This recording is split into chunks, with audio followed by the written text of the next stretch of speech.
didn't you give him Kano? You play Shane. I was like, dude, he wanted to play Shane. What do you mean? No, I was just like, I'll play Shane. I guess like I built up. Yeah, you play the new hero, right? And I was Yeah. like, okay, I got Kano. All right, I'm recording, so whenever you're ready to go. You're listening to Arsenal Pass, a flesh and blood podcast for players by players. And all about strategy, leveling up, and the latest news in the world of Wraith. Welcome to Arsenal Pass. Welcome back to episode 8 of Arsenal Pass. This week, Hayden and I will be talking about 5 important concepts you need to know in order to level up your game in Flesh and Blood.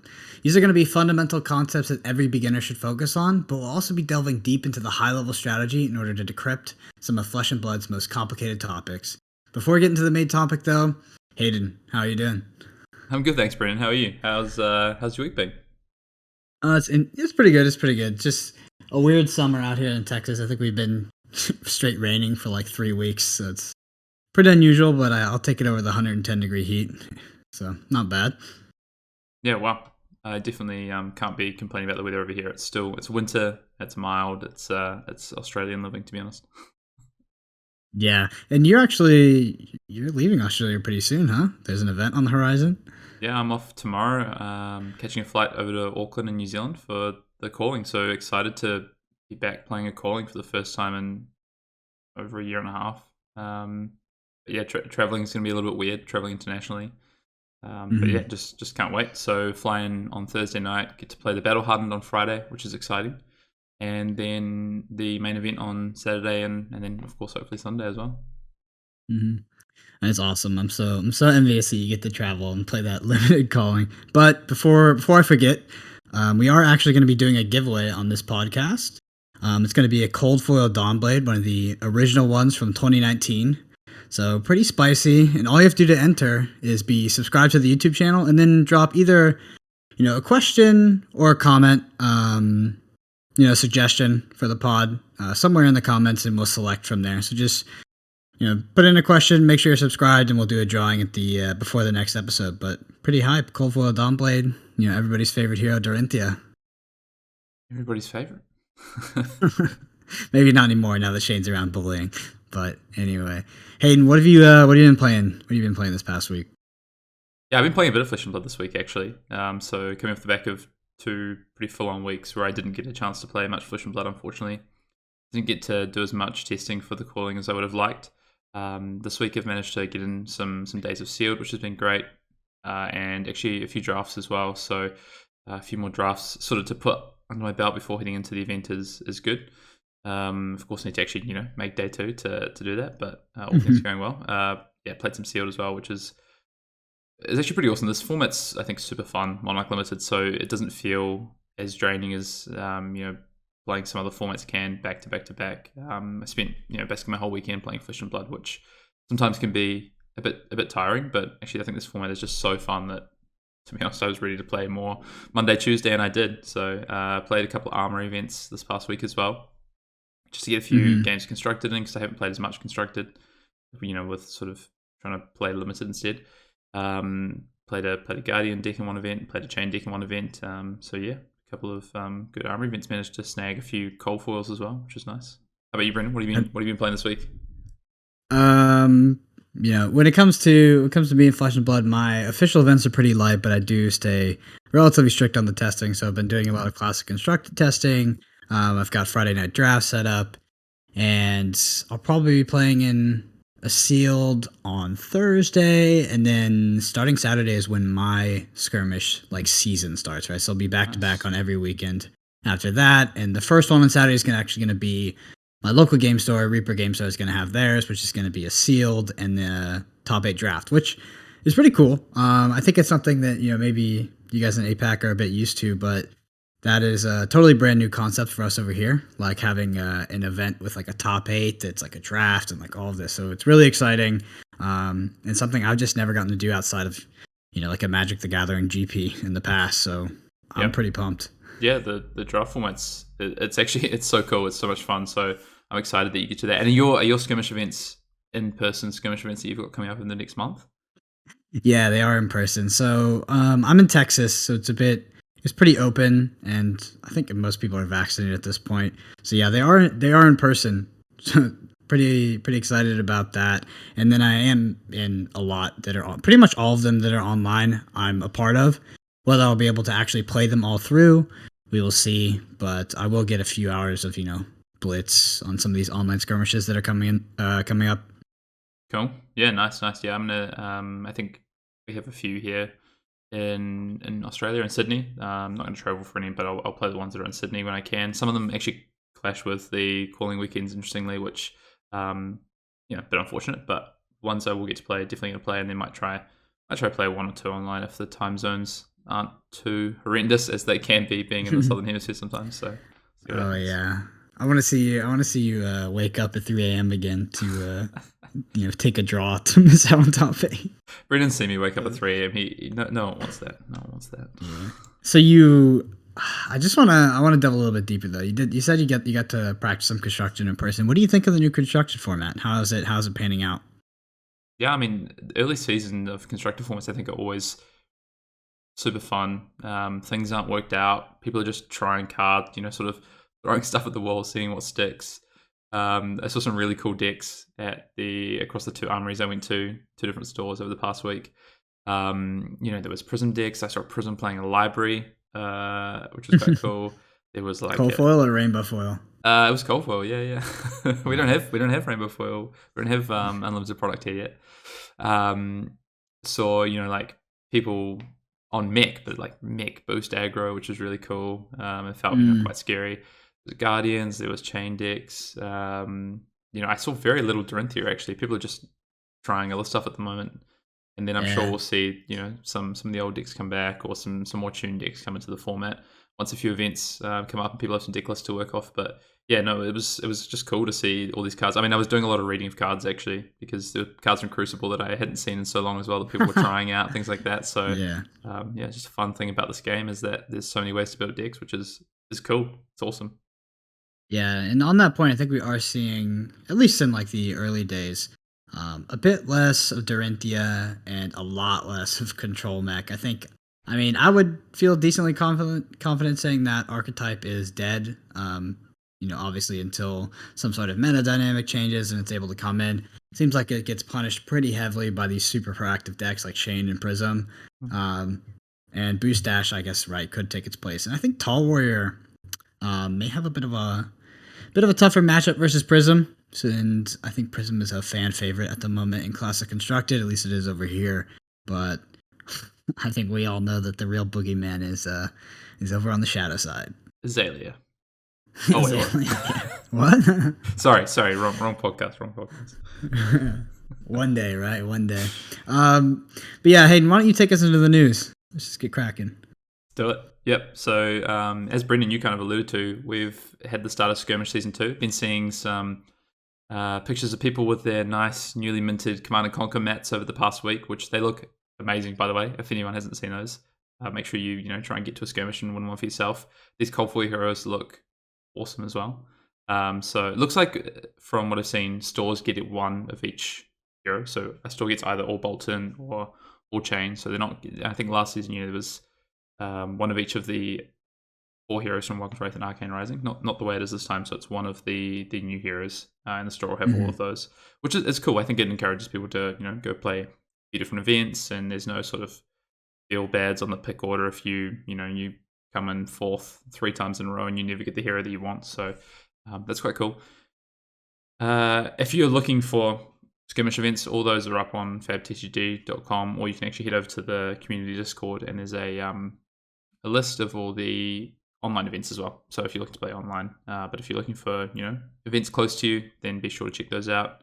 If you're Europe, US, APAC region, there's lots happening. So I think it's quite cool how quickly the skirmish season has actually come around, and how condensed it is, but how there's just a lot of events and there's so many options for players to go play at their local stores. Of course, more than last time with developments, which is great. It's just awesome to see people back in real life playing, and so many pictures on I noticed on the community Discord page and the Facebook page over the weekend of people's events, and some really cool stories coming out of these skirmishes.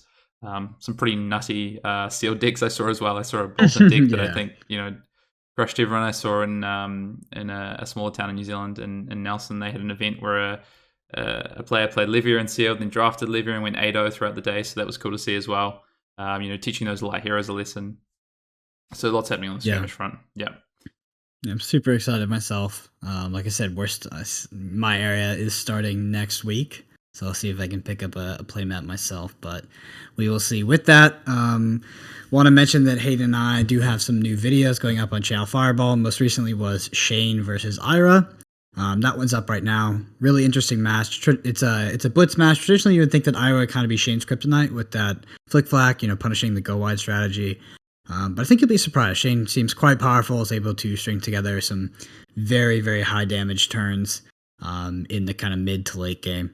I do say late game, but it lasts like 3 to 4 turns.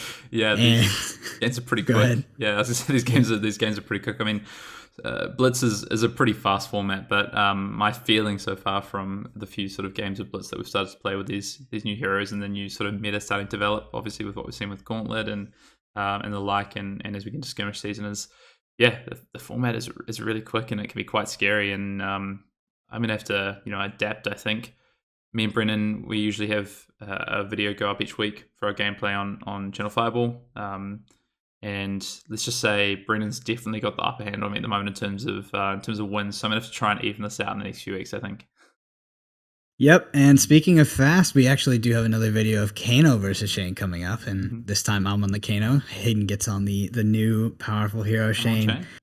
Yep, but I tell Hayden, Flesh and Blood is all about pitching your deck correctly, staying to your fundamentals, playing to your outs, and then ripping it straight off the top. Just drawing like a god. Yeah.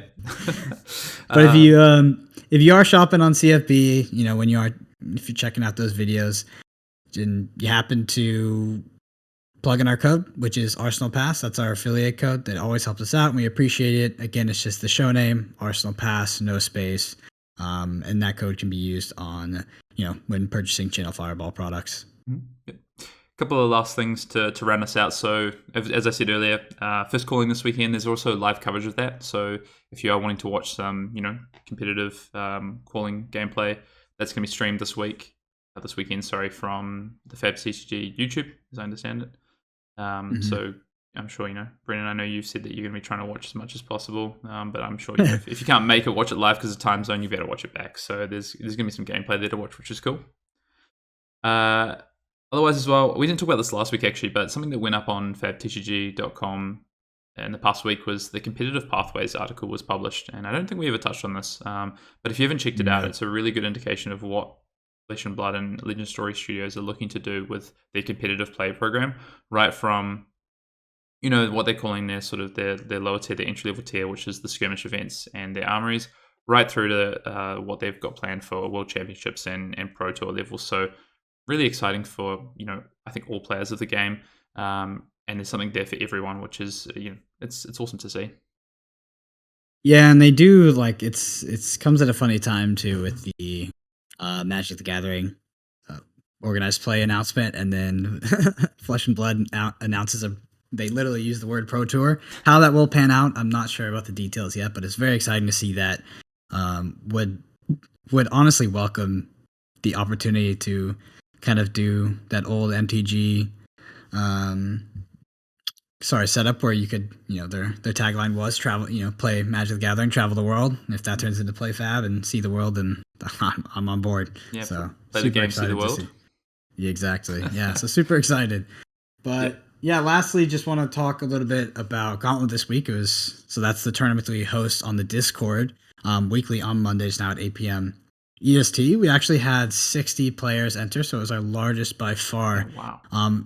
Yeah, it was a really funny tournament. We had 2 Kanos in the top 8, but it wasn't your traditional Kano list. It was what we like to call the GTL Kano or Gym Tan Laundry Kano. It's a ode to the Jersey Shore show. You're a 90s baby. But yeah, it's basically a Kano deck that runs like attack actions. So I don't know, Cadaverous Contraband, you could think like CNC, E-Strike. It's like this weird kind of duality of physical damage and arcane damage. And they actually, both of those Kanos, they were on the same list and both made top 8. And one almost made it to the finals. So pretty interesting week we had at the Gauntlet. And then if I can just touch on one thing I heard as well, which is probably the funniest story I've heard relating to the Gauntlet yet. There's this Canadian player, Kano player named Guy, and he's pretty good, and I really like to watch him. I was always asking Dante like, why doesn't he show up? So he's like, oh, he just really likes watching it. It's like, okay. And apparently Guy, Dante was telling me that Guy, his brother, like his cousin and his dad and like his family like throw it up on the TV and like watch it like legitimately. I just can't believe it. It's hilarious to me. And I was like, what happens when Guy competes? Is the whole neighborhood like throw it up on a screen, pull out some lawn chairs? And it's just it was funny for me to picture because I can't believe that it's actually like on a TV and people are interested in it weekly. That's awesome. Yeah, they just got a community watch party going on, but it's a real life community watch party.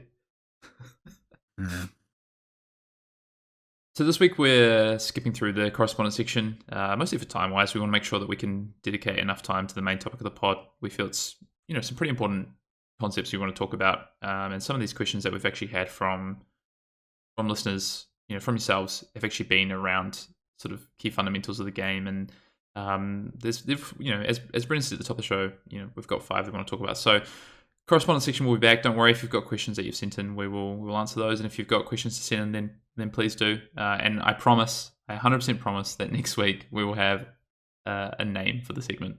It's going to happen. We've got it. Yeah, and super excited. Like Hayden said, this is going to be our 5 core concepts to sort of level up in Flesh and Blood and really get your game going. Whether you're a beginner or an intermediate to high level player, I think there's going to be something for everyone. But with that, Hayden, why don't you take us into number 1? Yeah, so number 1 is really interesting, I think, and I guess what we've called this is playing to win. Or this is a trap we see, or something to avoid, a mistake to avoid, is playing to win turn cycles instead of to win games. So often, when you start to learn Flesh and Blood and you start to get better at the fundamentals, one of the key things is winning turn cycles, and it's super important. Think about if you've ever played Welcome to Wraith or that format of limited or early game or the early days of the game. Winning the turn cycle is really important. It's a good way to win games. But as the game has gone on, more cards have been introduced. The game is, I would say, getting a bit more complex. There's a bit more happenings, a bit more in depth. It's really starting to become about how you win games and not just turn cycles. So I guess what I mean about that is rather than trying to come out of each and every turn cycle, so your turn and your opponent's turn, and then so on, 1 or 2 life up, you're trying to get to a point where at some point in the game, you're going to swing that life total by 10, 12, 15, whatever it might be. But to do that, you might take 1 to 2 damage in the process, more than your opponent does in turn cycles. So you might not end up winning every single turn cycle in the game, but you're going to set up to actually win the game. And there's a few things that we want to talk about with this, right, Brendan? But the first thing is that it's probably pitching, right? I think it's a good place to start. We always talk about pitch to win on this pod, and when it comes to winning turn cycles versus winning games, it's a really good example. So I might use an example, Brendan, and then just ask what you think of this. So let's say over the course of 4 turns, I'm playing against Brendan. Over the course of 4 turns, I choose to try and win the turn cycle. I'm using 2 blue cards every turn and coming in with 14 damage every turn. And so I've just pitched 4 or 5 blue cards to do this over the course of a few turns. Brendan on the other side is losing the turn cycle by a few points of damage. So he's blocking maybe 2 cards and coming back for 4 or 5 damage. So I'm winning the turn cycle with about 1 or 2 damage. But Brendan now has, he's been pitching an array of different cards. He's got a yellow on the bottom of his deck. He's got a red on the bottom of his deck. He's got a 2-card sort of semi combo almost on the bottom of his deck that he wants to set up for late game. How would you feel about that, Brendan? Who do you, obviously I've won the turn cycles, but what's going to happen in the late game? Yeah, I mean, I think we talked about Welcome to Wraith being sort of a format where it was important to win the turn cycles, but even back then it was important to play to these sort of game-winning scenarios, right?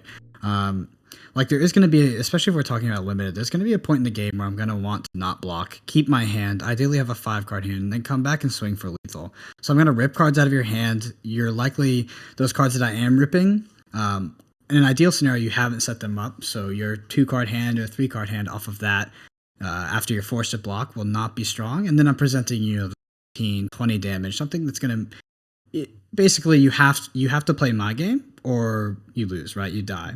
I think that's like a super important concept to realize. And these, like, we refer to this a lot as like pivot turns.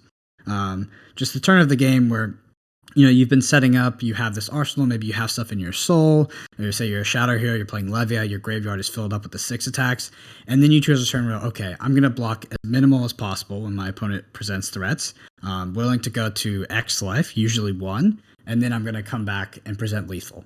And the opponent has to interact with my game plan or they lose. Yeah, yeah. And alongside that as well, you know, as you talk about how the game goes on, and there really is an early, a mid, and a late game in Flesh and Blood that's, you can sort of feel where the lines are drawn, and often it's around where you come back through cycle of your deck, right? Like once you cycle back through your deck, you're really into the late game at that point. But there's another piece to this, I think, which is really important, which is maximizing value of cards. And this is something that I see happen quite often, is that players will play to win a turn cycle, and it feels pretty reasonable to, you know, defend with a card or play a card out to deal damage or to prevent damage. But there's often, in fact, a real upside to that card being used later in some context. So I think a good example of this is, you know, a hero playing into Dorinthia. Dorinthia comes in, and an opponent has no arsenal, and the opponent plays out a defense reaction from hand to counteract an attack reaction from the opponent, something like an Iron Song response. Then back on that player's turn, they've just used their defense reaction. They have no cards to arsenal. They play out the rest of their 2 cards, say. There's a massive opportunity cost on that defense reaction. They could have had, if say it's a Fateful Scene, they could have had that Fateful Scene in their arsenal. A card that can then turn off Reprise and just has higher upside on a future turn, potentially. But they've now sort of, I guess, traded that off for the face-up damage on the turn, which can be something that's not always correct. It's often, you know, correct to try and find that extra value out of that card, to try and find the ceiling on that card, which could be something like, you know, playing it out of Arsenal later date to disrupt an opponent's turn. Or the other thing with the value of cards, I think, I find, and Brendan, I'm not sure if you see this as well, but one of the ways to best maximize the value of cards is to trade up on your cards. So something like a defense reaction is, you know, if an opponent is using 2 blue cards and you lose one of your best red cards and a defense reaction, your opponent's traded up on you. Whereas if you use, you know, a defense reaction on one of their best cards, you know, like a Singing Steelblade, for instance, plus a Glint the Quicksilver, you're trading up on cards. Yeah, absolutely. And it's funny to talk about too, because this was something that I think was pretty prevalent in the early days. So like the first constructed tournament, there was the Ninja Control deck essentially did this trading of low value cards for high value cards. Like that was its core game plan. It had Dread of Brutality, so it had a end game condition that would always be there, right? But it would basically go up against these Dorinthia matchups and these mid-range ninja matchups, and then, you know, the ninja would put in their red Surging Strike. You block with 2 blue cards. You know, it's like a 2-for-1. It feels pretty good as the mid-range ninja. But then as the game progresses, you realize that the mid-range ninja has only blue decks, only blue cards in it. The warrior has run out of attack reactions, and then they're dealing with drone in the late game, and drone just consistently 2-for-1s. So they get that card advantage, you know, that deck size advantage back. But the opponent, you know, throughout the early and mid game has essentially run themselves out of threats. But yeah, speaking to your first point there, it's really important to correctly value both your arsenal and your armor. We talked about playing against Dorinthia, but playing as Dorinthia, this is like really what sets apart the better warriors from the not so good ones, right? We can talk about the arsenal first. So let's just, for, you know, I don't know, for thought experiment's sake, say we're both at 40 health, right? I swing with my Dawnblade. I have 1 card pitched. I have a Razor, or let's just say it's a Stroke of Foresight in hand. So I have 2 floating. I have no boots, and my opponent goes no blocks. Is it better for me to pump that to 6, make them go to, 34? Or put that stroke in my arsenal, so then when I do play a Warrior's Valor, and there is a hit trigger on my Dawnblade, that I do have that attack reaction. It's going to be almost always correct to put that in your arsenal, unless you're coming over for lethal, or, you know, putting them at a life total that's going to be hard for them. So if you put them at 3, then yes, they do have to block every single time. Yep. And then and then on top of that, if we looked at like the warrior Mirror and Blitz, the way the warriors used their armor was 100% where the skill was, right? It was just effectively keeping that armor back. So it wasn't about your life total, but it was about creating a turn where you didn't have to block and you're able to come in with the 5-card hand. And your armor is what allowed you to do that, because those decks could sometimes present 20 damage in a single turn. So like big traps where, think about like turn 0, you decide to block with armor. That's almost never correct. It can be if you're facing down like some like a Dawnblade counter and you have drawn and something that doesn't block. Maybe it's an instant. It can be correct, but I remember in early skirmish season 1, there was a lot of warriors who on turn 0 would just throw the entire fridge. They learned to fix that pretty quickly. But the armor is just such a huge resource to you, whether you're using it to not block for a certain turn your opponent's trying to present lethal, or to dodge hit triggers, right?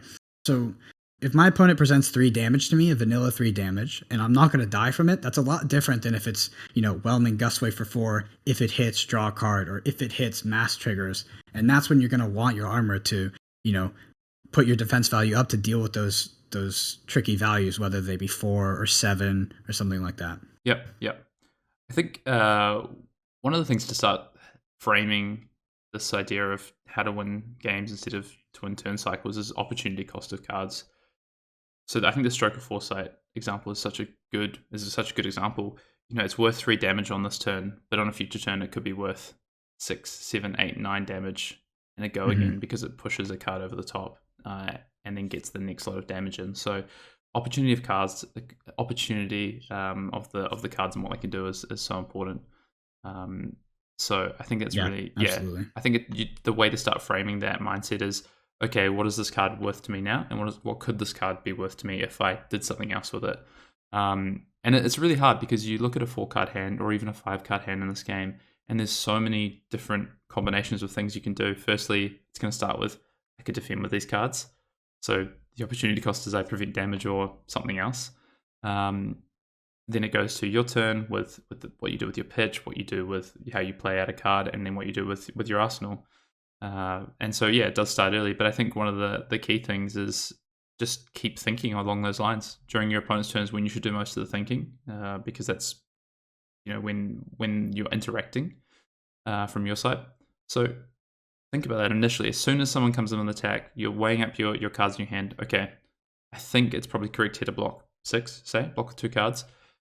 What's the opportunity cost on those cards? Am I blocking 6 because I'm preventing something that my opponent's doing, or am I just defending, blocking for 6 so that I just don't take the 6 damage? And could maybe one of those cards have a higher opportunity cost for me if I did something else with it? Is there a higher upside for me to take here? I think it's super important. Yeah, and to kind of come into our last point here, which we may sound like a bit of a broken record because we say it all the time. It's almost like a buzzword or a buzz phrase. It's to pitch your deck to win the game. You realize pretty quickly in Flesh and Blood that just pitching straight blues, especially if you're in a format like Blitz or Limited, where you'll typically circle back to your deck, is just always going to be wrong. You're going to find yourself in a situation where like younger players in the game will think that they got unlucky when they start drawing the blues, but really the game in Flesh and Blood, you build your deck back up before you come back around to the pitch. So you work in a world of theoretical like 0 to low variance, right? Obviously there's variance because you maybe didn't pitch every card you wanted to. You had to block with stuff you would rather pitch, but so on and so forth. There is a state in which you could potentially know every single card in the exact order that it comes up. And that's not an unattainable state, but it's also not what you need to be doing. We can think about decks that even shuffle, right? So think about like Tall Warrior. So Tall Warrior in Blitz, it almost always shuffles off a Singing Steelblade, maybe a Remembrance, things like this. But if you're playing Tall Warrior, maybe you don't get that shuffle. You're pitching blues. When you put that Red Warrior's Valor down there and you pitch inefficiently to get it down, right? Like say it's going to cost you 2, but you pitch the Red Warrior's Valor first and then the blue. You are going to put that threat on the bottom of your deck. So when you're in the late game and your opponent's out of effective cards to block, they've used all the defense reactions, they're low on threats as well. Now you have that Warrior's Valor, and it's much more impactful on that turn than it would have been on just an early turn, jamming it into a like a red unmovable or something like that. Mm-hmm. Yeah, it's actually a good point. I had maybe this is a reasonably good story for now. I had a game the other day of Limited where I it looked or appeared that I had blocked pretty inefficiently. And after the game, my opponent asked about it. They said, "Why did you defend with the card that defended for 2 and then pitch the card that defended for 3?" And I wasn't really thinking about it like that at the time. And then I had to sort of explain basically my thought process, which was that the card I pitched for 3 was a yellow card that had a lot of impact late in the game, and I wanted to set it up on the bottom of my deck. Whereas the card that I defended for 2, I could have pitched that card, but it would have been dead to me later in the game. So I basically traded 1 life for a much better late game, which ended up being really, really relevant with the way that I finished out the game with the dominate attack. So just things like that, that cost of cards and what your cards do in the late game is super important. Mm-hmm. And that runs out number 1 for us. And I did jump the gun slightly on number 2. I was thinking that, Brendan, but that's okay. You've already introduced it, so why don't you take us into it as well? Yeah, so number 2 is going to be using your equipment inefficiently. So this is what you don't want to do. You want to use your equipment efficiently, right? But, so we talked about the warrior, but there's a lot of other, almost every hero deals with this. We have Shane coming into the format. Carrion Husk. When to use Carrion Husk is literally going to be probably one of the biggest skill differences in Shane players. With that said, we can talk about a hero that's already seen a lot of play, and that's going to be Kano. When do you use your boots? When do you use your Talismanic Lens? Talismanic Lens, it lets you opt 2 cards. When you kind of first come into playing Kano or playing against Kano, it doesn't look too impressive, right? It's common and just opts 2 cards, but that's probably, Talismanic Lens is one of the most lethal and dangerous cards in the Kano deck. Probably just behind, the boots.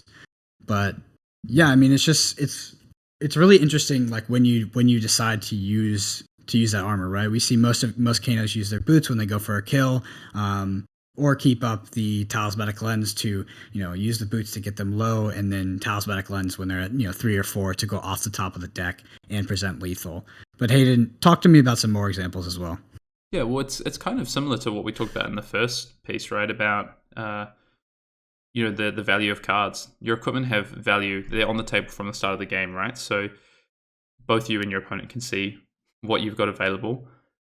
And one of the biggest advantages, really, to timing your equipment correctly or using it at the right time of game is basically the longer that you have those equipment, the more that your opponent has to think about them, the harder it is for them to find ways to get through your defenses.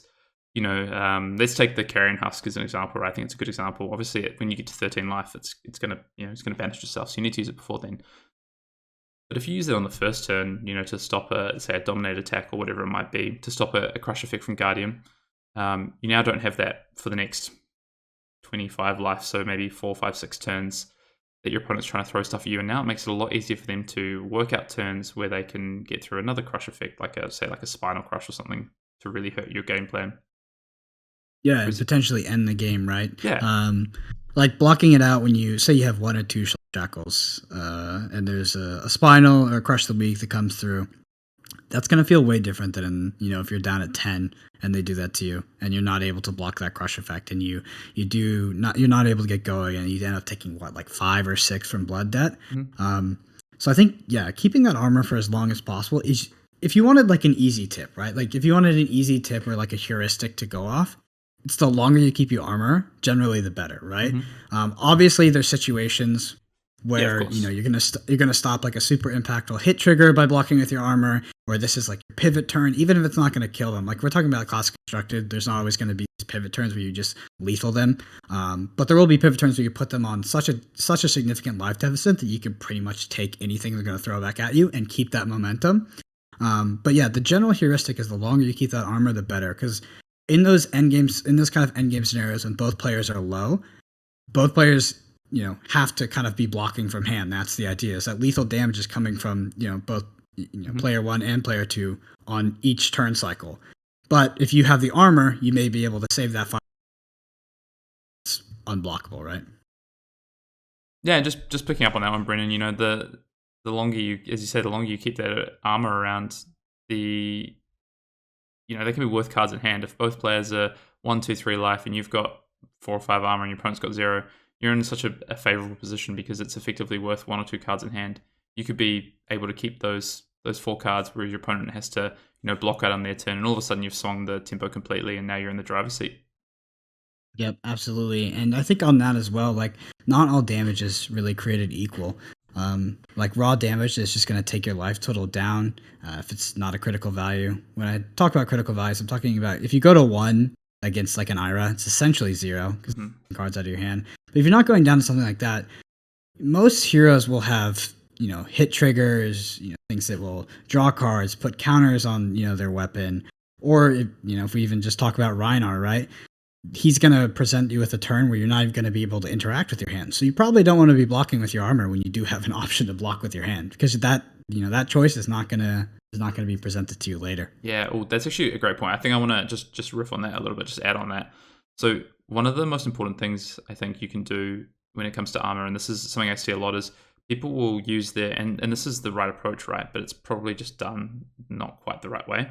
So people will use their armor to block out on hit effects so that they can then come back with 5 cards, which is super important, right? You have a 5-card hand and you want to use your equipment to make sure that you can keep those 5 cards and block out. But I think the question you need to ask yourself is it the right 5-card hand? So I think there's this thing that happens where you work out what your plan is going to be for the turn, and with this 5-card hand that you've got a really strong turn, and you get super committed to it. And then your opponent comes in with relevant on-hit effects. They have a really good turn of their own. And then what I see a lot of the time is people just stay committed to that 5-card plan and then use their equipment on that turn. Where in actual fact, maybe that's not the best 5-card hand you could have. And if you take a step back and reevaluate it, your equipment could be a lot more valuable than now what this turn is going to be. So you could be better off trading some of the cards from your hand, having a slightly weaker turn, but keeping your armor for a better 5-card hand later in the game. So that's just something to weigh up, I think, when you start having these 5-card hands and blocking with your equipment, because it is 100%. It's one of the most important things you can do with your equipment. But it's just thinking, is it the right time to be using my equipment now? Is this the right 5 cards that I'm committing my equipment for? Yeah, and funny going off that as well is I think the bigger trap there is I will see people a lot decide to not block, be committing to their pivot turn, their 5-card hand, but then have to bail on that halfway, and then they end up with this kind of like middling hand that's half of what they wanted, and actually just if they had blocked out, it would be better. This usually comes down to game knowledge, not understanding how much damage your opponent can present in that turn, but also you could just be gambling, right? Just being like, okay, well they just can't have the E-strike here at the end of the chain link.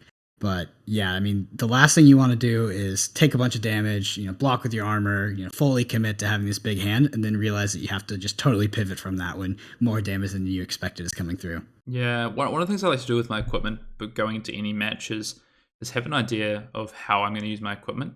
So whether it be limited, whether it be constructed, whether it be a particular matchup, I always want to have an idea with my equipment of how I'm probably going to use it. So, I'll use a limited example.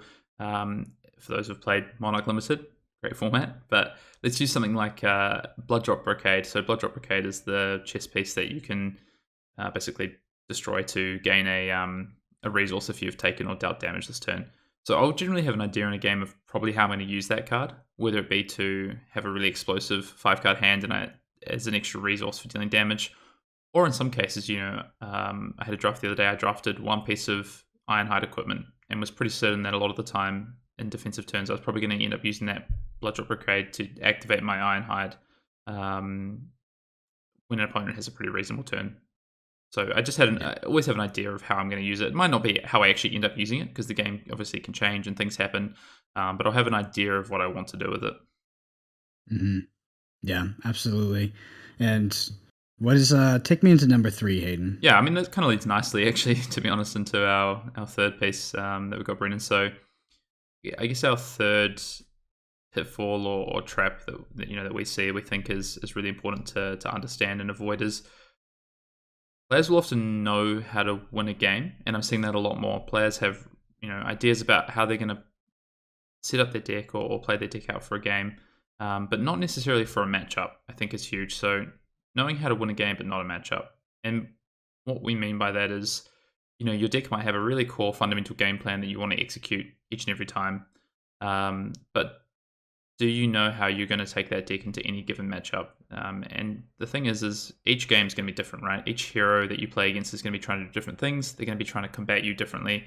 And it's really important to make sure that you're set up for that. So having specific and adaptable plans for matchups as opposed to just one core game plan that you run into every single matchup is massively important.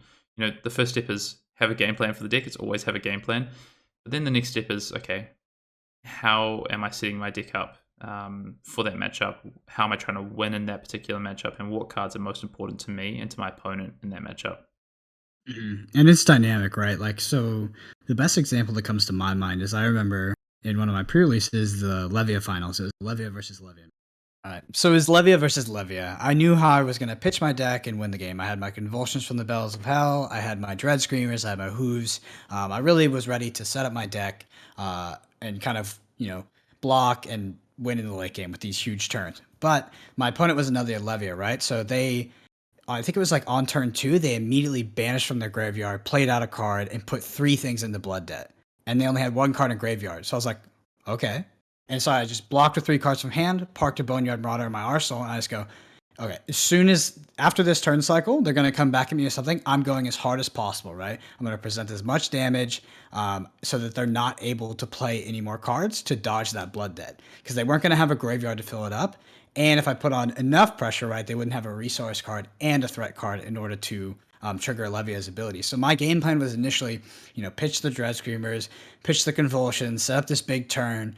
But as soon as my opponent played like that and banished from graveyard very early in the game, I immediately switched my plan to putting as much pressure onto them as possible and making them die from Blood Debt. Mm-hmm. Yeah, super important. Like you clearly had a game plan that you'd been enacting through the event, but as soon as something happened that was how your opponent was interacting, you had that, I guess, knowledge to switch it up and say, okay, well now I'm going to attack my opponent's game plan. They've moved early. Like a bit of a chess situation. They've moved early. I'm going to now move in for the attack, counter attack sort of thing. So, yeah, I think the other piece on the winning a matchup versus winning a game is setting up before the game correctly. So, whether this is often in Classic Constructed, I would refer to this as the sideboarding is the most important piece of this.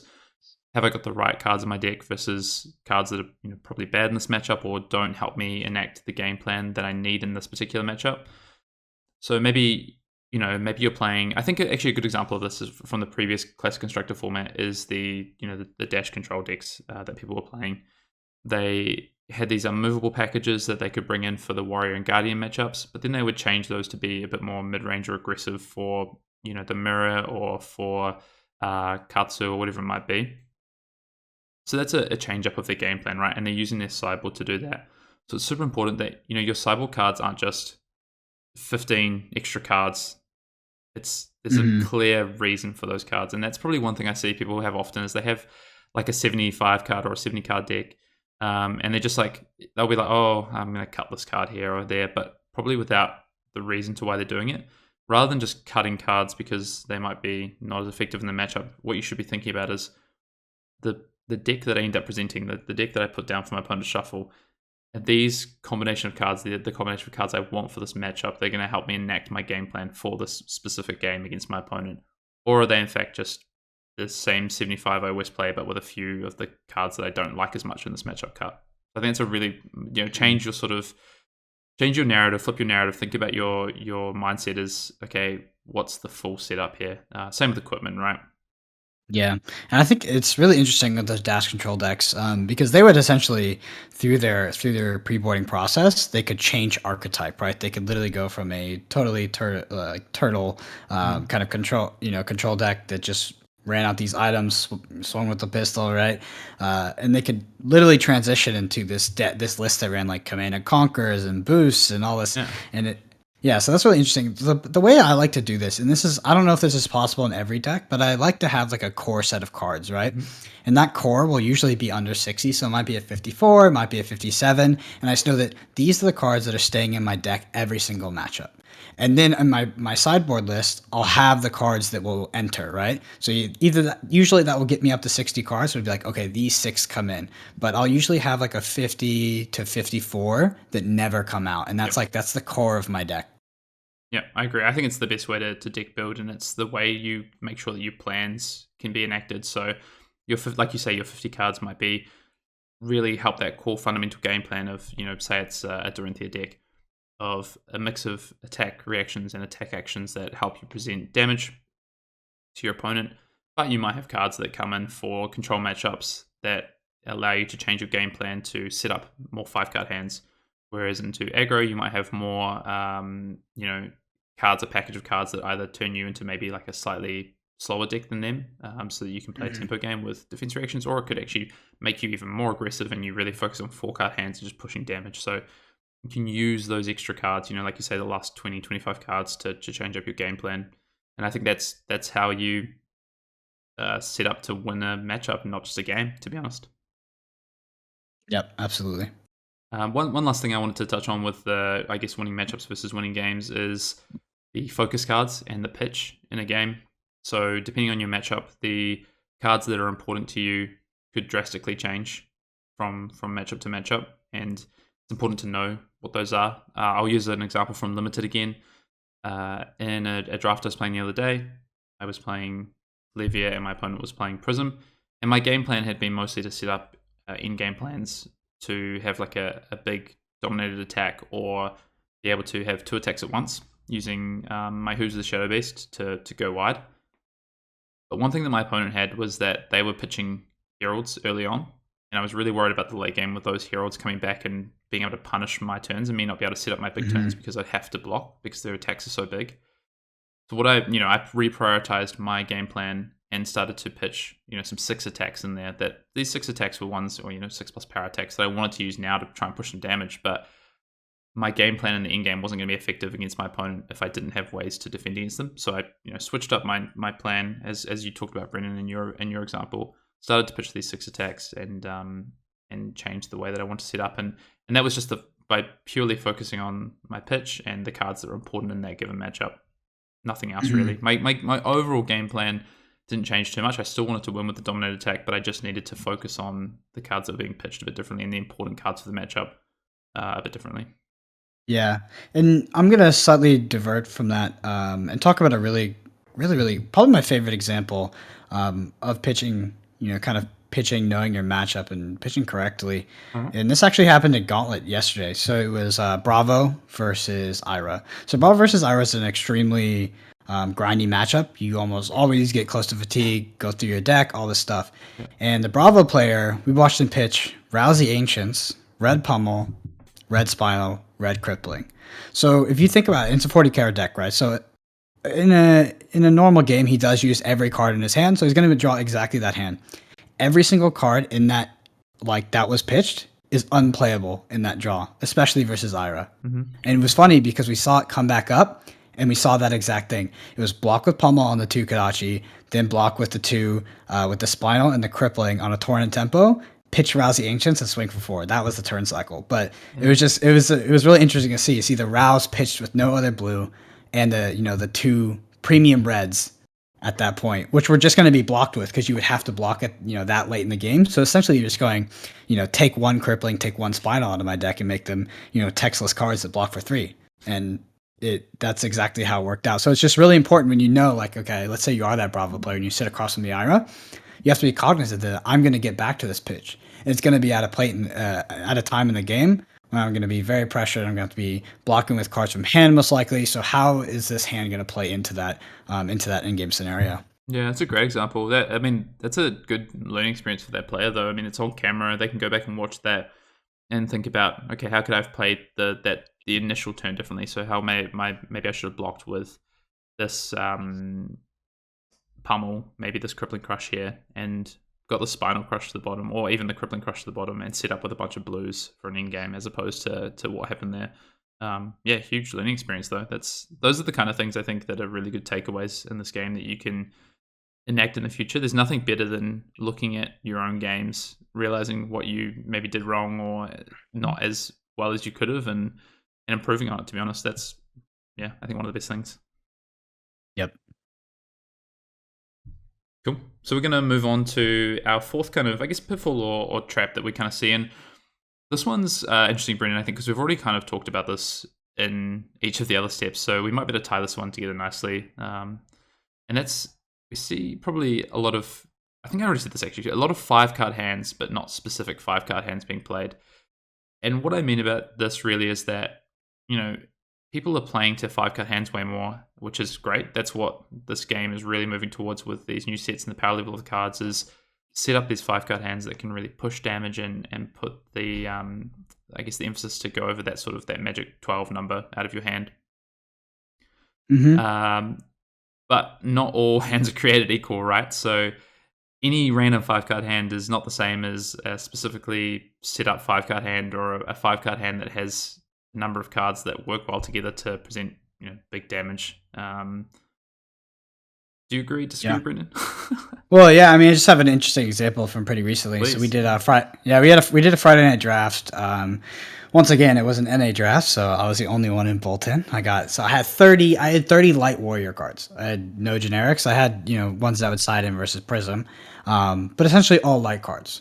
So I remember in one of the rounds, I was playing against a Prism deck that was like super stacked. It had Spears of Surreality, and it was just a lot to deal with. And they had Phantasmal Footsteps, But I had V the Vanguard, and I had all light cards. So I knew that this was my turn in which, once I get the V, even if I don't arsenal the V, if I play V, pitch a blue, and then charge 2 cards off of it, how much is that? It's going to be, I think that's 4. It's 5 or 6. Then it's 4 or 5, and then 5 or 6 on the weapons respectively. It's a lot of damage. So I was like, this is the turn that I'm going to play for. So I ended up just not drawing, and I was playing towards it and playing towards it and playing towards it. And I was like, okay. It ended up being the 30th card in my deck. But by that time, when I drew the V, if I played it out like that, I was actually just milled. But it really goes to the concept of I played the entire limited game just waiting to set up that one card, keeping my life total healthy so that when I did draw the V, I didn't have to block. Because I want to be pitching the blue and charging both. Saying I don't arsenal it. Yeah, I think that's a good example of playing to a specific 5-card hand as opposed to just 5 random cards. I think you could take that one step further with the V example. And maybe instead of the V being at the bottom of your deck, which is obviously a bit rough, let's say that the V's in your arsenal, right, Brendan? So you got the V ready to go. You could just draw 4 random cards into that V, and then just be like, okay, I'm going for it. And like you say, you could be dealing, let's say it's 5, and then 4, and then 5, so 14 damage. But maybe you have something like a red Valiant Thrust in your deck, and if you play for a hand that has 2 light cards you can charge, the Valiant Thrust, plus your resources, and maybe you have something like a Blood Drop Brocade as well. So an equipment, you're actually using this as part of your setup as well. Now you're playing to a specific 5-card hand that could be dealing 22 damage or 23 damage, which is very different, right? So there's playing to 5-card hands, and there's playing to specific 5-card hands. And I mean, the one difference there in a specific 5-card hand, you already had semi-specific, but if you go one step further to these cards that are in your deck, you could be presenting 30-40% extra damage. So it's really important, and you see this a lot, probably more so in Constructed, but it is really important in Limited. But in Constructed, there's pivotal cards in your deck that are really important. If I go back to we were talking about the Mechanologist example before. If you're on that high octane tone plan, that sort of combo-esque boost plan, if you have just the high octane to start going off, so your idea is I want high octane plus 4 cards, your damage output might be reasonable. But if you play to a specific 5-card hand, which is something like Tome out of Arsenal or high octane out of Arsenal plus the other one, so Tome plus high octane, a red boost card, and maybe 1 or 2 blue cards. You can't always play to specific 5 specifics. You have to set up entirely, but they can be replacement level. 2 random blues, that's fine. Your output is going to be so much bigger. You could take that a step further and say, okay, well, I want to get to a point in the game where this 5-card hand comes up and I have 2 Plasma Purifiers in play already, so that my high octane has even more impact. My damage output is going to be even higher. So playing to these specific 5-card hands is, you can work it up, right? You can think about it in your mind. You can say, these are the cards I want. You can talk about groups of cards. It doesn't need to be specifics. So, like with the 2 blues there, for example, you don't have to be like, it needs to be a 0 to 60. It needs to be a pedal to the middle. You could easily just say, I just need 2 blue cards. I need 1 card from Group A, which is my power cards, and a card from Group B, which is my payoff card, for instance. And that could be a specific 5-card hand. Yeah, and the interesting thing about the warrior game that I was talking about is to play towards that specific card or that specific hand. The main thing that I was doing throughout the game while I was waiting for that draw was manipulating my life total, right? I was willing to block with 3 cards every single turn just because I knew I needed to stay above around 10 life. So that when I did draw the V, I could say no blocks. Because with the V of the Vanguard, you like have to charge like the 2 cards, or it's just so much less effective. So I was like, no matter what he presents to me, if it takes me to 1, 2, all this stuff, it doesn't matter. It can't be lethal. So when I do find this card, I need to be at a healthy enough life total where I can say no blocks and I don't die. Yeah, that's huge actually. I mean, that's not only playing to your 5-card hand, it's playing to your matchup as well, right? You know that, okay, I have this 5-card hand that can always guaranteed deal, let's say it's 16 damage. My opponent, based on what I can see on their board and their deck, can prevent maximum 12. If I get into 4 and I stay at a healthy life total and can, not take lethal, I'm gonna kill them guaranteed. Like, you can have this specific game plan, and that then leads into your specific 5-card hand that you're looking for and how you actually want to play that out. Yep, absolutely. And so rounding out into our 5th point, in my mind, this is like a very core fundamental that I think people don't do enough. And maybe it's seen as something that's like a little bit on the, the competitive end, on the spike end. But I think that you should be really utilizing this information whenever you do. And that's going to be, firstly, the graveyard. So the graveyard of your opponent is open information. If we want to think about some of the most important matchups where you'd be, tracking your opponent's graveyard, what cards they've exhausted, like we can think back to just Classic Constructed last season before Monarch, where there was, a bit of Warrior in the format, knowing how many Iron Tongue Determinations they have left, how many Stroke of Foresights they have left, they're just reactions in general. It's just huge. It totally changes how you're going to be playing against that matchup.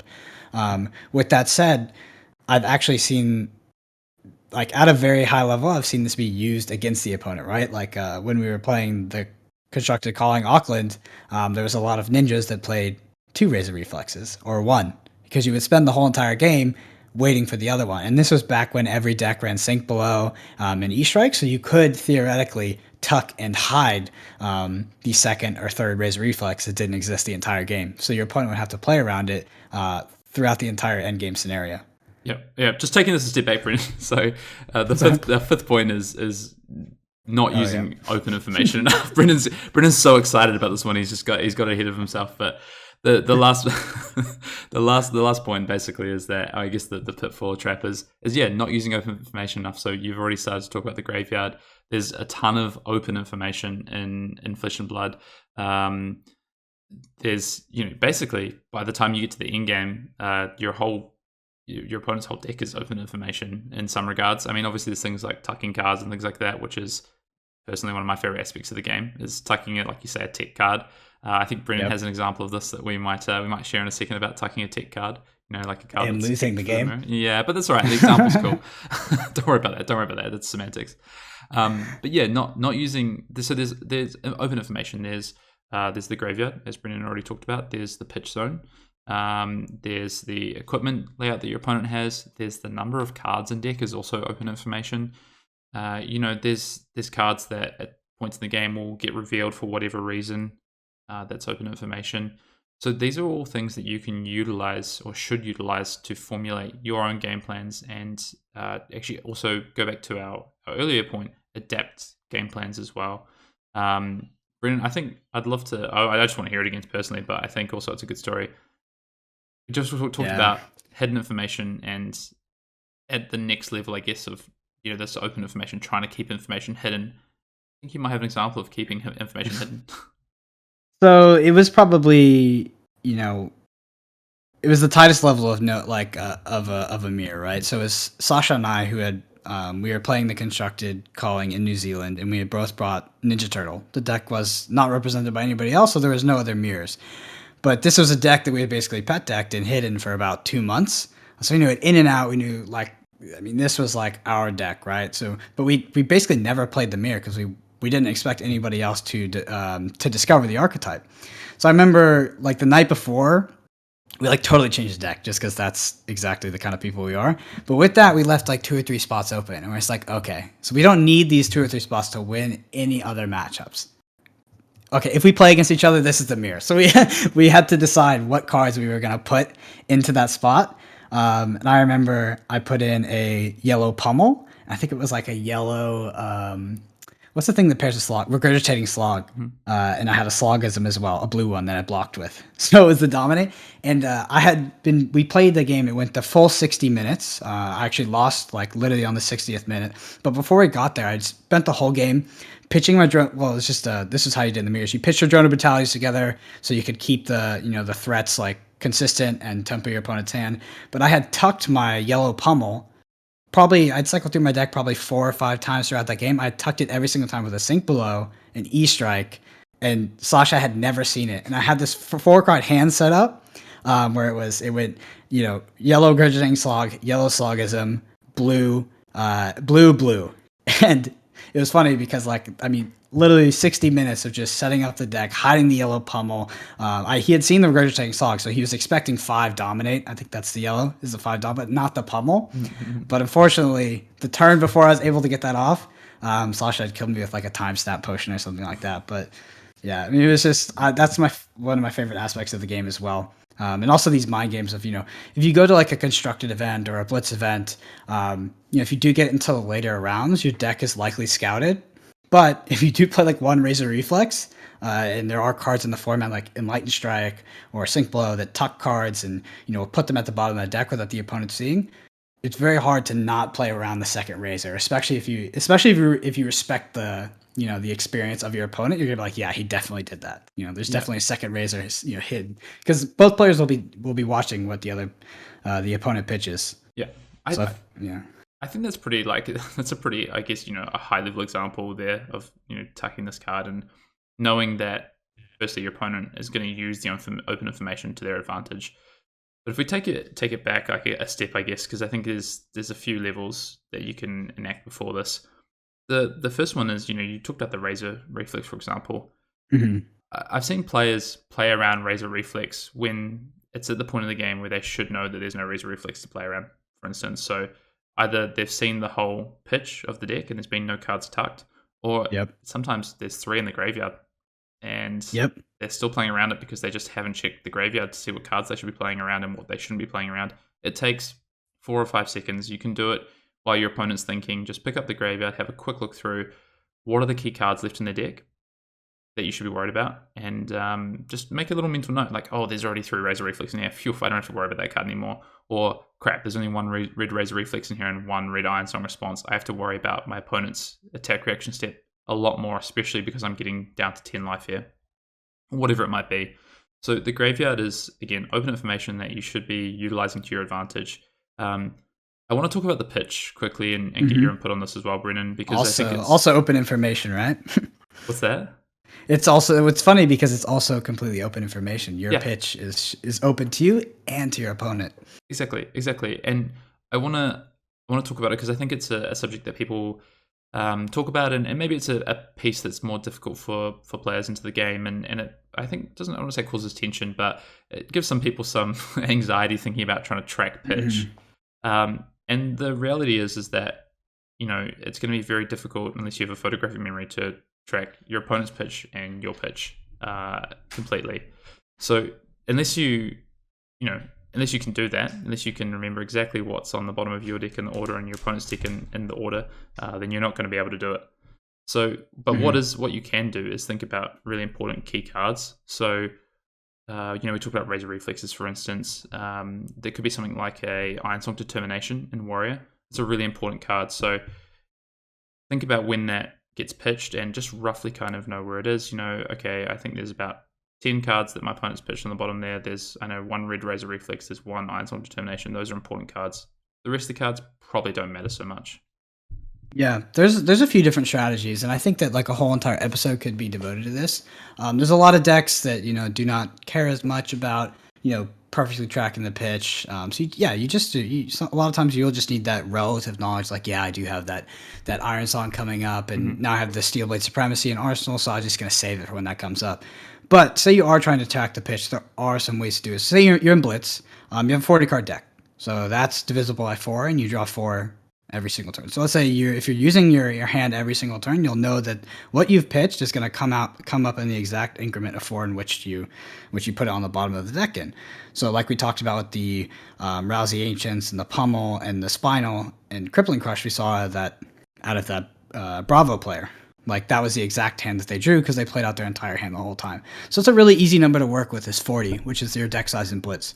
If you're talking about limited, you have 30, right? So you have to take, 32 is the number that's divisible by 4, I believe. So you have to work with the 2 there. And obviously sometimes in limited you will kind of keep one card in hand. But these are things that they're important, but I think it's like the relative, kind of knowing the relative hand that's coming up and making sure it's not all blue or not all red. Yep. Jason Long, a pretty prominent player who played OTK Kano at the Calling Blitz and did very well, top 8'd. He wrote an article on how he would pitch track, and this is generally how I do it as well. I don't really care what the blues are. They're just blues. So I track the numerical amount of blues. I don't think like blue unmovable, blue wounding blow, and then I'm red. So I just go 3 blues, red, blue, yellow, red. And then I do try to every single game keep track of the exact number of cards I've pitched. So then if I want to figure out how long it is till I get to that pitch, I'll use my thumb and flick through my deck. Like I'll just run my thumb up a bit, count the number of cards in my deck, minus the number of cards I've pitched, and then I know how far away I am. Yeah. For me, that's the easiest way to do it. But there are quite a few other strategies as well. Yeah, I agree. I mean, I try and keep it pretty simple. I don't have a photographic memory. I am trying to think about other things that are happening in the game, so I can't devote my entire, brain to tracking my pitch and my opponent's pitch. But yeah, what I can do is, if there's key cards for me or my opponent, I can, roughly know where those are. And if I need to specifically draw into, a specific 4 or 5 card hand because I've pitched it that way, then I will make sure I'm counting the cards from the bottom. I think the best way to look at this, and my advice to people out there who are trying to think a bit more about open information, is just start simple and then work your way up through it. So if you've never thought about your pitch at all, the first step is start thinking about your pitch. Start thinking about how you pitch blues and reds together and what you're going to draw at the end game. You don't even need to think about where those cards are, whether they're 20, 30 cards from the bottom. Just think, am I pitching for the late game? That's the first thing. Then you can move on. If you feel like you're starting to do that a lot more, you're getting better at that. Okay, now you can start thinking about specific cards. Use the open information to your advantage. What whether it be for yourself or for your opponent, what cards are the consideration? So for your opponent, it could be, like we use those examples, they could be Bloodrush Bellows or these high impact cards that once they come back around your opponent's deck, you have to think about them. Or for yourself, it could be your setup turns or your end game. So that's one piece, and then you can then move across from there even more, and that's when you start going into the real tracking of the pitch. So I would say there's 3 or 4 real stages to it, and just work your way through it. Just start simple, think about the pitch and how you are pitching, how your opponent's pitching, using that open information, and you'll just get better at it the more you think about it. But don't try and do it all at once, because you'll just end up focusing solely on the pitch and you won't play the game in front of you, and you're gonna make more mistakes than, to be honest, are worth it. Yeah, and I wish I could have an easy kind of one little trick to figure it out, but unfortunately, unless unless you've got some crazy talent, it is first and foremost, it is a muscle, and that's the part that kind of sucks about it. But if you treat it like that, it starts to come pretty easy, and that means that what eventually made it click for me is I did it in all my matches. Not my high level matches. I played it if I played tabletop with my girlfriend, if I played with Hayden, just playing around, CFB video, something like that. I would always try to track my pitch, and the more I did it, I started to be able to do it naturally. And then I know I focus mostly on tracking your own pitch, but tracking your opponent's pitch is really useful as well. But obviously it seems very complicated at first, but let's say you're against your opponent. They're playing Prism. It's turn 2, it's turn 3. You see them pitch Warmonger's Recital, Herald's Nasty Red. Well, you need to be cued into the fact that I probably need to win the game or massively pressure them when that comes up. So I need to kill them before it comes up, or they need to be blocking from hand so they can't play those cards together, because it's a dominated attack that I'm going to die to most likely. So yeah, I mean, Hayden talked about it a little bit, but key cards that your opponent will pitch, or a combination of cards for in a lot of cases, but especially in limited, that should cue you in and be like, okay, I really need to focus on that, and maybe I should speed up my game plan a bit, because they do have this 2-card combo that will kill me. Yep, and you can use what you're talking about. I mean, the sort of the trick of if it's limited, they're playing a 30 card deck, obviously open information, so you can find this out. If they pitch that on the first turn, then you know that in turn 7 they're going to come back through those cards unless for some reason they go faster through the deck or slow down and going through the deck, keep cards in hand, whatever it might be. So you know when that's going to come back up roughly. You can also align it with a card you pitch. You know, if you say you pitched a red Zealous Belting, and then on their turn they pitch the Tenacity and the Warmongers. Well, you know that when you draw that Zealous Belting, that's the turn that you need to present some damage, because next turn they're going to have theirs, for instance. So you can just use small little tricks like that to help with the pitch track. But again, it's not easy. It is a thing, like you say, it's a bit of a muscle. Like repetition helps a lot.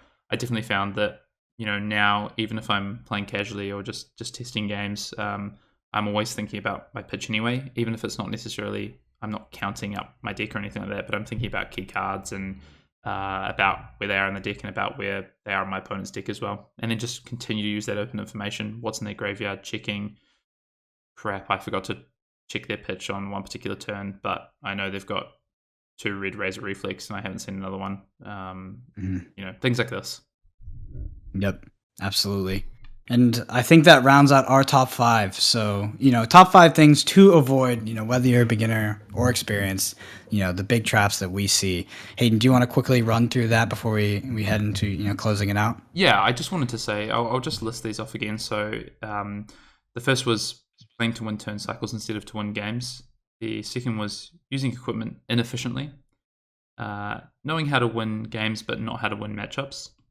Playing 5-card hands, but not too specific 5-card hands. And the last thing we talked about there was not using open information enough. And those really are just 5 things that, I do some of these as well from time to time. Brendan, I'm sure you do as well. Just not maximizing or falling into these traps sometimes. And it's something that's, they're not easy, but there's, I guess, a varying levels to each of these about how to approach the game and how you can get better at these facets. They're pretty key concepts. So the more you work at them, the better you're going to get. I think it's just, these are headlines of just things to think about and purely try to avoid, I think, to get better. And I hope these are useful. I think they're things, as I say, that I've done, I still do. And I'm always constantly thinking about these because I think they're just so important. Yep, absolutely. Well, quickly, I do want to circle back to something we talked about at the beginning of the podcast. That is going to be the giveaway for the Cold Foil Dawnblade. This is one of the OG Dawnblades from the 2019 Armory kits. And all you have to do to be entered into that giveaway is be subscribed to the channel and then leave a comment on the video. A comment either with a question or a suggestion for the show, whether that be, constructive feedback or a show topic. That would be super ideal. Would love to hear some of those. But yeah, just leave a question or a suggestion and then make sure you're subscribed, and we'll do a raffle before the next podcast. Definitely. Yeah, I'd love to hear some what topics would people like to hear covered by us or guests that we should get on? Love to hear that as well. So let us know. We're always open to hearing what people want. And if you're off to skirmishes this weekend, good luck to all those players, and have a good week of Flesh and Blood.